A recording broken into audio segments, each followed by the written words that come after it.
এনভিডিয়ার 4GB কোয়াড্রো GPU দিয়ে product আসছে ZBook 14। এটা মডেলটা হচ্ছে ZBook 14 Firefly G7।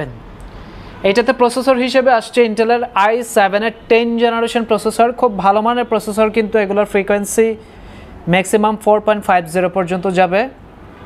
এইটাতে র্যাম পাচ্ছেন আপনি 32GB DDR4, স্টোরেজটা থাকছে স্যামসাং ব্র্যান্ডের 1TB storage NVMe 954GB available.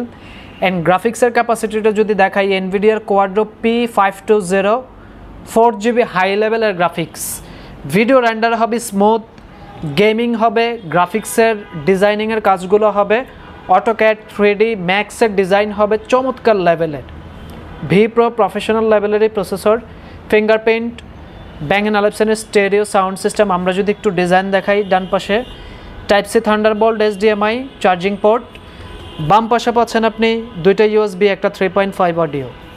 And লুকিংটা যদি দেখাই, একদম গর্জিয়াস লেভেলের যেই লুক হয় প্রোডাক্টের, প্রফেশনাল লুক, সেটাই পাচ্ছেন আপনি ZBook 14 Firefly G7। আমরা এই ল্যাপটপটির প্রাইস দিয়েছি মাত্র 60,000 টাকা। আপনি 60,000 টাকায় 4GB হাই লেভেলের ডেডিকেটেড জিপিইউ পাচ্ছেন, মেমোরি পাচ্ছেন 32GB, স্টোরেজ পাচ্ছেন 1TB। সো বুঝতেই পারছেন বাজেট ফ্রেন্ডলি একটা প্রোডাক্ট।